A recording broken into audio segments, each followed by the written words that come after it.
Oh, first time. Yung pagkatapos kung nanaganay mo replano nga mo kuan kanang hapit na mo tugpa na ba atog yun ang parahon.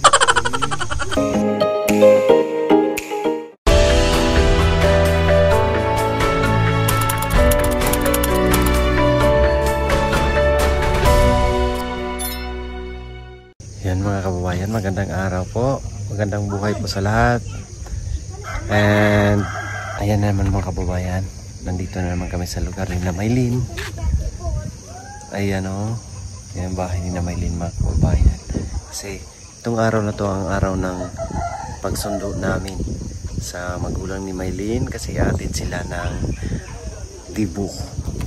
So siyempre kasama kami dyan, si brother dito. Ayan, sinunaran namin si brother. Punta natin.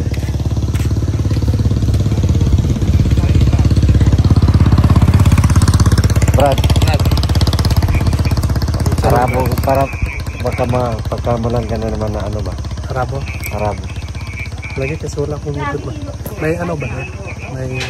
May tubupit mo na sa ako. Mamaya. Mamaya. Pagpit nga ako kasi pangit ng buko. Haba na haba ng hair. Ngayon is para na tayong estudyante, yung buhok natin parang isa. So, atin kami mga kababayan sa Dibu ni Maylin. Siyempre para talaga siyang ano ba, Indiano o Arabo? Ano? Parang Indiano, no? Parang lumad. Lumad pala. Lumad pala. Lumad pala. Excited ka na, Brad? Excited ka na? Excited na po. Ako kinakabahan. Bakit? Iwan ko ba tuwing sasakay ako ng ano ba? Sa reklamo. Inisip ko kasi baka maiwan ba? Baka maiwan tayo. Ayan mga kababayan, oh. Dito namin si brother Peking Bombay. Arabong-arabo yung ano niya. Datingan. Ano yun?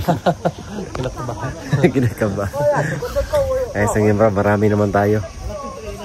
So ayan, nandito. Sinulo namin yung magulang ni Maylin po. Nandun na sila Sir Paul at saka si Ralph. So yung bakit si brother ay nandito na. At ang lamig dito sa lugar nila. Lugar ni Namaylin. Ang lamig. Parang naka-aircon na palagi. Grabe. Parang naka-aircon mga kababayan. Lamig dito, Brado. Grabe. Hangin ba ang lamig? Sarap dito tumira, Brado. Marami tayong dito. Maraming anak. Hindi noon, pag malamig, kunti lang yung anak dyan. Nakabukot dito ba lang? Nakakumot. Lagi nakakumot. Di makapal yung damit. Nakakumot. Pero pag mainit ang panahon, nakahubad man yan. Nagkalit man yan yung damit. Kaya baliktad. Pag malamig, kunti lang yung anak. Pero mainit ang lugar. Marami.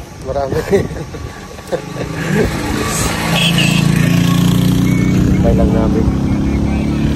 Ang ganda ng mga tanawin talaga dito mga kababayan. Ano ba? Pakita natin ba daw? Grabe, oh. Overlooking, ito kasi yung pinakamataas na lugar dito mga kababayan. Ganda ng tanawin dyan, no? Mabit nagtingnan. Doon ba no? Mataas din niya lugar yan. Ano man yan dyan? Talaingod. Talaingod na dito. Pinuntahan natin. Talaingod yun, mataas na lugar. Pakalayo.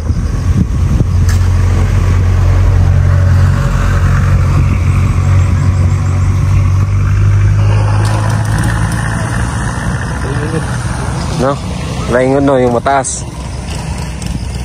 Ay, parang kapalong yun, Brad. Taas na yung kapalong yun. Dito yung talaingod. Di ba una yung kapalong, no? Saka yung talaingod doon. Magkatabi lang kasi yan sila eh. Talaingod ay kapalong talaga yun doon, no? Yung isa. Ito yung daanan ng talaingod. Dito lang. Dito lang banda. Doon sa tawid. Layo. Mas malapit kasi yung kapalong kumpara sa talaingod, no? Kasi yung kapalong pa ganyan, talaingod pa dito. Ano pa tayo doon? Pakyat. Halos napuntahan na namin yung lahat ng lugar na yan, mga kababayan. Dito rin sa kabila. Yan, naikot na namin yan, napakalayo. Doon sa likod na bundok na yan is yung Laak. Grabe. Ang lalayo ng mga napuntahan natin ba.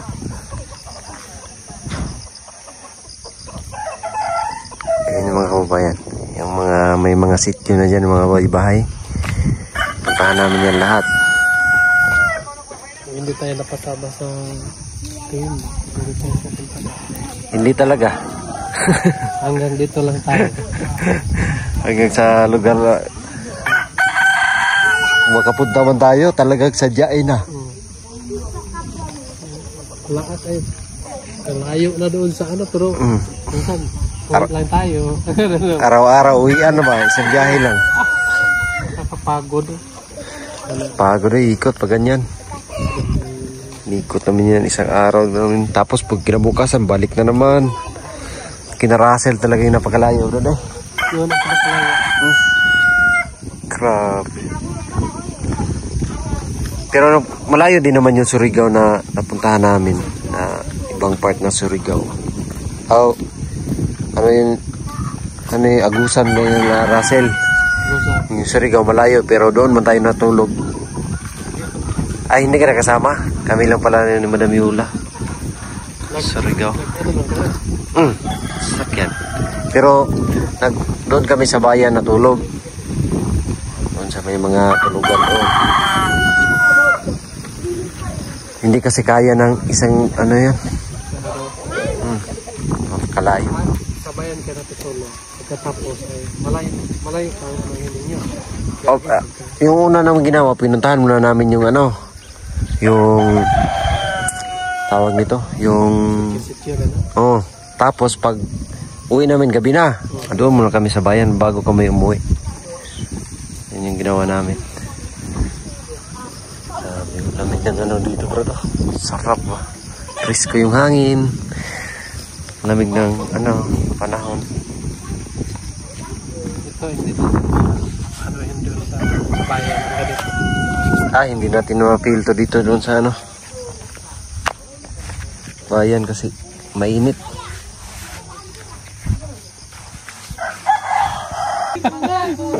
Walang iwanan, alam ko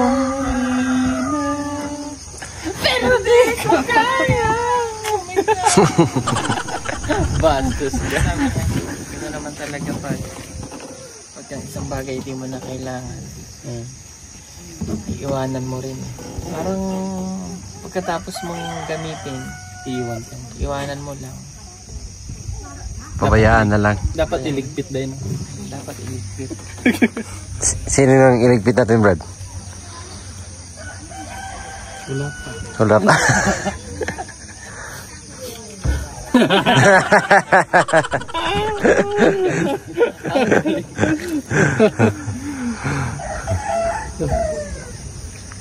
Brad. Nakayangyo si mo, Brad ba? Ang laki ng mo, Brad? Paggahe. Ano lang ito? Diba, doon pa tayo sa Davao. Yes. Bukas pa tayo punta na Manila. So, yung damit ko ngayon, at saka bukas, doon na lang sa Yan sa Tay Jerry, oh. Tay! Alik ka din eh. Ready na ka? Ready ka? Hindi na. Unsa yung gibati nga mo ito ng Manila? Unsa yung gibati nga mo ito ng Manila? Excited ba ka? Ito Manila? So, kontay sa mga konto. Nakasakay na ba kag-replano? Pag-yun. Tadlaan lang takan niya ang saan pagsakay kag-replano.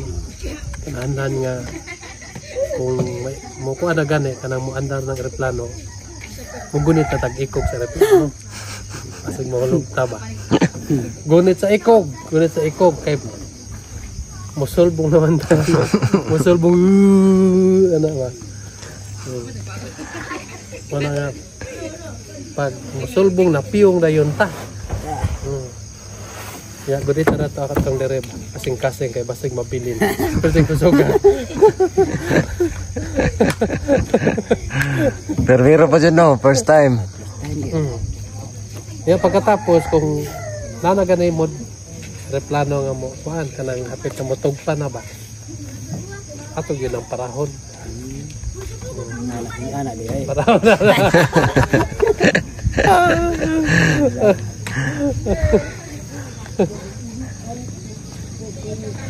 Wala ka na kulbaan. Okay ra. wala ka pala tayo kay kabalo man siya nga naka mo alala Yes. Pagsalig.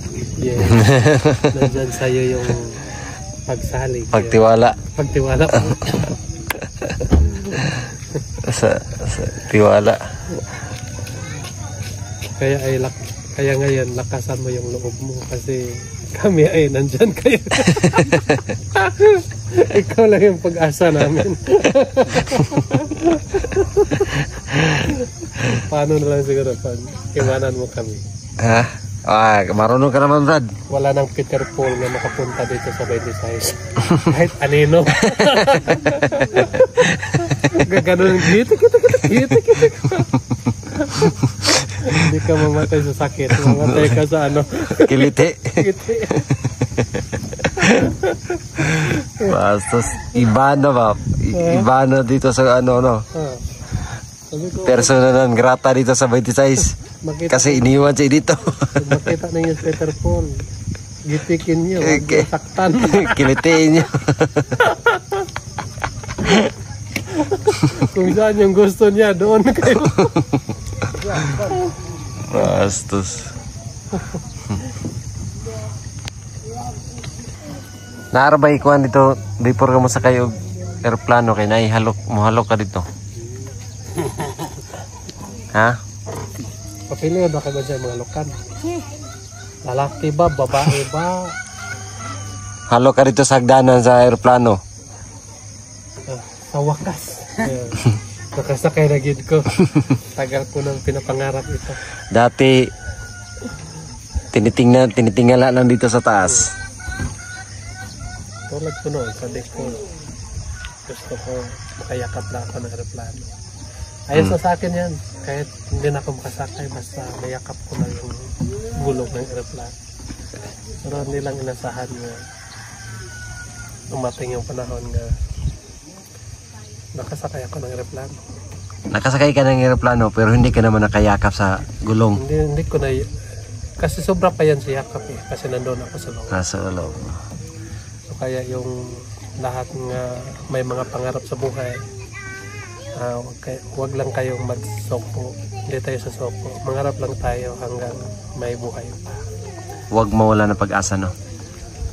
Kasi unexpected yung mga pangyayari sa atin. Kaya super thankful talaga kami mga kababayan na napabilang sa PB team, kay Sir Paul. Thankful talaga kami sa kanya. Isa siyang anghel na bumaba dito sa lupa. Kasi po mga kababayan, may paniniwala po ako nga habang may buhay pa, may pag-asa pa. Yes. Tama, Brad. Habang may buhay, may pag-asa. Ano, Brad? Bakit malungkot ako? Iwan ko sa'yo. Iniwan mo siguro yung ano mo dyan. Wala naman akong iniwan dito. Ha? iniwan ko doon, yung pusa ko lang. Yung aso. Ba't ka malungkot? Iniwan ko. Hmm? Ngayon ko lang ito ramdaman ba, malungkot ako.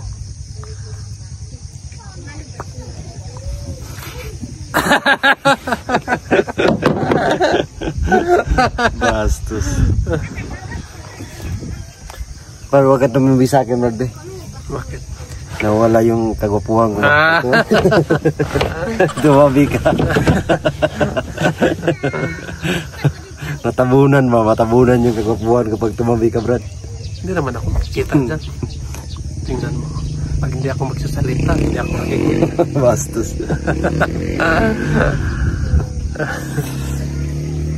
Grabe, Brad, no? Ang mga pangyayari talaga ba? Talagang everything's happen for a reason talaga, mga kababayan. Ang mga nangyari sa ating buhay, Brad, no? Wala tayo rito ngayon kung yung mga ano natin ay kung hindi nakaganon yung buhay natin, wala tayo rito ngayon, no? Kaya everything's happen for a reason, mga kababayan. Kaya kung may mga pangyayari sa buhay natin na masakit, so hindi natin ginusto, pero tanggapin lang natin, mga kababayan, kasi meron yung mga kapalit na mas mas tawag ng Brad, kung sa Bisaya pa is masigit pa. Masigit pa yung darating kumpara sa sakit mong nararamdaman. Kung may pinto man na nagsara sa'yo, meron ibang pinto na magbubukas. Wow. Para sa mga tawag niyan, para sa mga magandang magandang mangyayari sa buhay natin.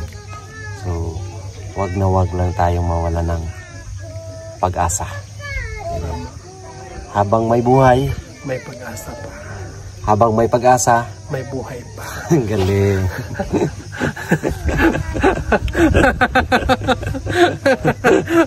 Binaliktad mo lang, Brad. Ano, Brad? Sana naging buhok na lang tayo. Bakit? Para habang tumatanda, uban pa rin tayong dalawa. Uban. Uban kasi yung puti na buhok, mga kababayan. Magsama sa Tagalog yung uban is magsama. Bastos. Bili tayo ng ano? May yun tayo. Kadang-kadang nakakabalik dire. Sunod. First time. Sa dire, sa iten. Kalanang. Dire.